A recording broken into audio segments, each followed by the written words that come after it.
Mummy जी, आपको तो आदत हो गई है मेरे हर काम में कमी निकालने की।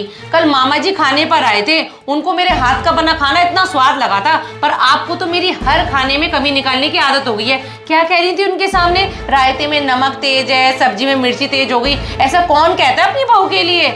अगर आपको मेरे हाथ का खाना नहीं पसंद आता ना, तो अब से अपना खाना आप खुद बना लिया करो। क्या कह रही है बहू? मैं खाना बनाऊं? तू तो यही चाहती कि तुझे काम करना ना पड़े। तेरी शादी को 4 साल हो गए, अभी तक हमारे घर के हिसाब से तुझे खाना बनाने नहीं आता है। मम्मी जी, मुझे आपके घर के हिसाब से खाना बनाना सीखना भी नहीं है, क्योंकि मैं इस घर की बहू हूँ, कोई खाना बनाने वाली कुक नहीं हूँ। अगर आपको मेरे हाथ का खाना खाना है तो खाओ, नहीं तो मत खाओ।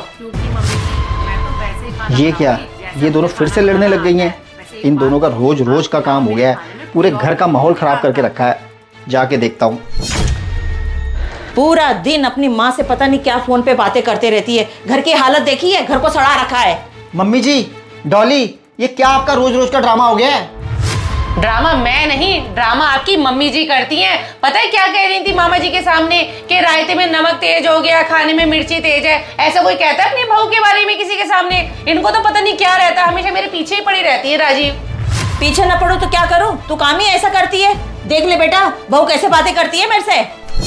मम्मी जी, ना तो आप सुधरने वाले हो डॉली, ना आप सुधरने वाली हो। अब मुझे पता है मुझे क्या करना है। काम वाली को भी अभी जाना था 2 दिन की छुट्टी पर, अंदर खाली बैठ के मोबाइल देख रही हैं। ये नहीं है कि थोड़ा सा मेरे काम में हाथ ही बटा दें। डॉली। हाँ बोलो राजीव। डॉली, मुझे पता है आप मम्मी से बहुत ज़्यादा परेशान हो, और मम्मी भी हमेशा आपको नीचा दिखाती रहती हैं, आपके हर काम में कमी निकालती हैं। देख लो राजीव, सब आपके सामने है। अब देख लो, मैं अकेले काम कर रही हूँ, बैठी बैठी फोन देख रही हैं। अगर मम्मी जी सही हो तो मेरे साथ मेरे काम में हाथ नहीं बटा सकती हैं। चलो डॉली, तुम ज़्यादा परेशान मत हो। मुझे पता है आपकी टेंशन मम्मी है ना, मैं आपकी सारी टेंशन दूर कर देता हूँ। मैं मम्मी को वृद्धाश्रम छोड़ आता हूँ। क्या कह रहे हो राजीव? मम्मी जी को वृद्धाश्रम छोड़ के आ जाऊं? राजीव, इतनी भी बड़ी बात नहीं हो गई जिसमें आप मम्मी जी को वृद्धाश्रम छोड़ाओ। ये छोटी मोटी नोकझोंक तो हर घर में चलती है, हमारे घर भी चलती है, तो क्या हो गया? आप मत छोड़ के आओ मम्मी जी को वृद्धाश्रम। नहीं नहीं डॉली, अब मैंने किसी की नहीं सुननी। मैं मम्मी को वृद्धाश्रम छोड़ के आ जाऊँगा। मैं मम्मी को बोलता हूँ अपना सामान पैक करेंगी। राजीव, मेरी बात तो सुन लो। राजीव ने भी पता नहीं क्या फैसला ले लिया।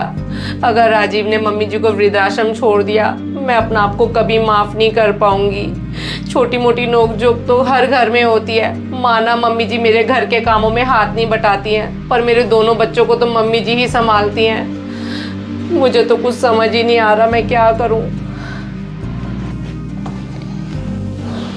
मम्मी, मुझे पता है आप डॉली से बहुत ज़्यादा परेशान हो। आप डॉली की सास हो, लेकिन डॉली ने कभी भी आपको सास का दर्जा नहीं दिया। हाँ बेटा, तू बिल्कुल सही कह रहा है। मैं उससे बहुत परेशान हूँ। मम्मी जी, अब आपको बहुत ज़्यादा परेशान होने की ज़रूरत नहीं है। मैं बिल्कुल भी बर्दाश्त नहीं कर सकता हूँ कि एक लड़की मेरी माँ की इज्जत ना करे। आप मम्मी जी टेंशन मत लो, मैंने सोच लिया है कि मैं डॉली को तलाक दे दूँगा। क्या कह रहा है बेटा? तो बहू को तलाक देगा? इतनी भी बड़ी बात नहीं है कि तू बहू को तलाक दे देगा। मम्मी, बात बड़ी क्यों नहीं है? बात तो बहुत बड़ी है। आपकी बिल्कुल भी रिस्पेक्ट नहीं करती वो, और आए दिन किसी न किसी बात पे आपसे नोक-झोंक करती रहती है। बेटा, नोक-झोंक किस घर में नहीं होती है? ये तो हर घर की कहानी है। लेकिन बेटा, एक सच ये भी है, हम एक दूसरे के बगैर रह नहीं सकते। मम्मी के बिना अकेले रहने की तो मैं कभी सोच भी नहीं सकती। पता नहीं मेरा मन क्यों घबरा रहा है। ये ना हो कि राजीव कोई बड़ा फैसला ले ले। मुझे राजीव को अभी के अभी रोकना होगा।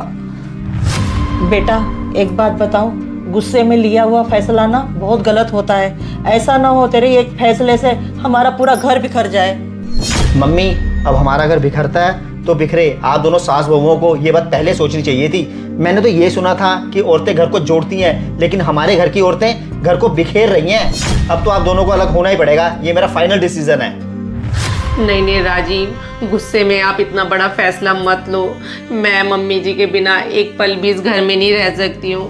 क्या हुआ अगर मम्मी जी मुझे 4 बातें सुना देती हैं? मेरी मम्मी भी तो मुझे कुछ कह देती थी ना, कभी भी मैंने उनको पलट के जवाब नहीं दिया। और इसका मतलब ये थोड़ी ना कि अगर लड़ाई होती है तो अलग अलग हो जाए।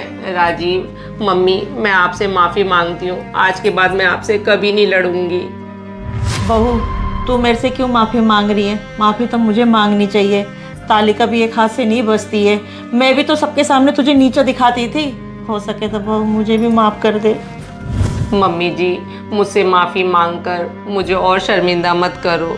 राजीव, हम दोनों को अलग मत करो, क्योंकि हम दोनों एक दूसरे के बिना नहीं रह सकते हैं। और मैं आज आपसे वादा करती हूँ, हम दोनों इस घर में एक माँ बेटी की तरह रहेंगे।